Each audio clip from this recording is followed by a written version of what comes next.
I can't get over the MCU wasting one of the best fighters in Marvel Comics 2 times in 4 years, given their place as one of the best fighters in Marvel's comic world. I'm still surprised at how the MCU wasted 2 prime chances with one character over the course of 4 years.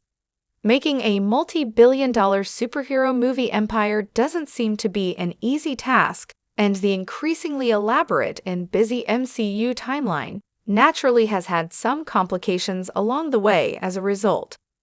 With so much to focus on and so many interconnecting threads and storyline to balance,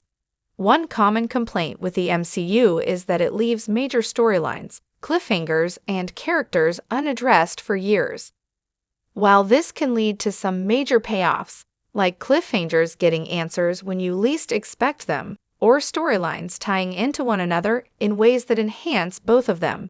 it also means sometimes aspects of the overarching story can have some unfortunate aspects and dimensions. This ends up being the case for one character in the MCU, despite their immense potential for the franchise's fight scenes, and despite the fact they have a central role in 2 Marvel movies in the time span of close to half a decade.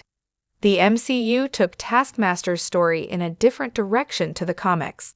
making the character instead the daughter of the overseer of the Red Room training facility, General Dreykov, who controlled his own child's mind so he could turn her into a perfect weapon for him via a chip he had implanted in her.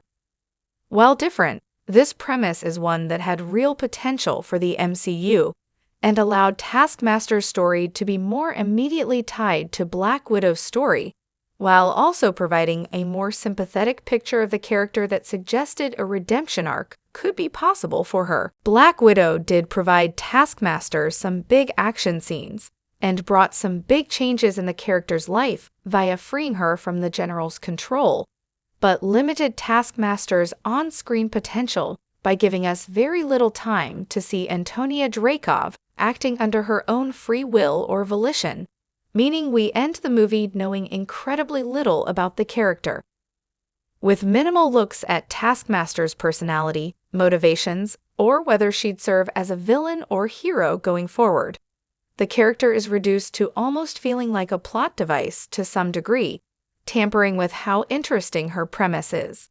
Though this seemed something of a shame, it was one that appeared like it could and would be addressed later down the line, since future releases could show what Taskmaster was like when not controlled by the chip in her neck, and delve into the character's own motivations and story going forward as a seeming free agent. Ultimately, it may be the fact that Black Widow seemed to so much be the start of a larger story for Taskmaster that made her second appearance all the more surprising. Thunderbolt's asterisk killing off Taskmaster does make sense for its story, as it underlines that the team are comprised of more grounded assassin and super soldier types than the likes of the Hulk or Thor.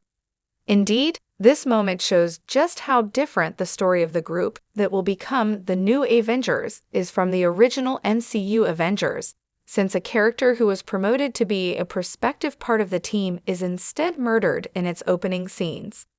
However, the fact this makes sense for the story doesn't erase the fact that it finishes Taskmaster's arc in a way that prevents any further exploration or more significant narrative beats, with Black Widow seeming to tee up Taskmaster's story for bigger things and a chance to actually delve into Antonia as a character down the line. Seeing Taskmaster be killed by Ghost early in the movie, when the main cast are all sent to kill each other by Valentina, works to surprise the viewer, but also cements the wasted potential of the character. This is particularly true since it means she barely gets chance to say more than 3 lines in her entire 4-year-long MCU story, and no real opportunity to show her fighting skills off in Thunderbolt's asterisk itself. Though it doesn't seem there would have been time to include more of her battle prowess, since there isn't really an opportunity to kill her off the scene later, and a longer battle would have derailed pacing. This means we see very little of a character that Marvel and the MCU hype up as one of the franchise's most naturally gifted fighters, using her abilities while in control of herself. Similarly, The teased potential of Yelena and Taskmaster discussing and commiserating over the events of Black Widow are glossed over, with Antonia barely seeming to react to seeing Yelena despite their extremely complicated history. Giv and Belova both helped save Taskmaster from a lifetime of servitude at her father's hands years prior, and also is the adoptive sister of sorts of the woman who tried to kill Antonia along with her father to begin with. There seems to have been a lot of narrative potential that goes unused as a result.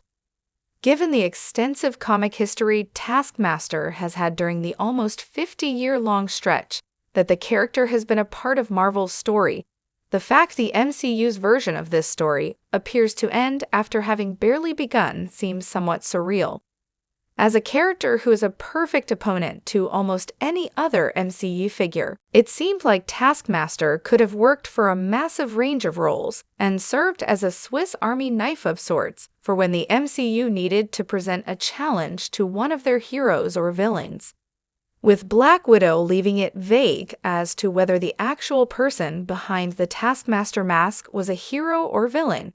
it also seemed there was real potential in terms of exploring Antonia as a more morally ambiguous character, which the MCU has had great success with between characters like Loki or Agatha Harkness.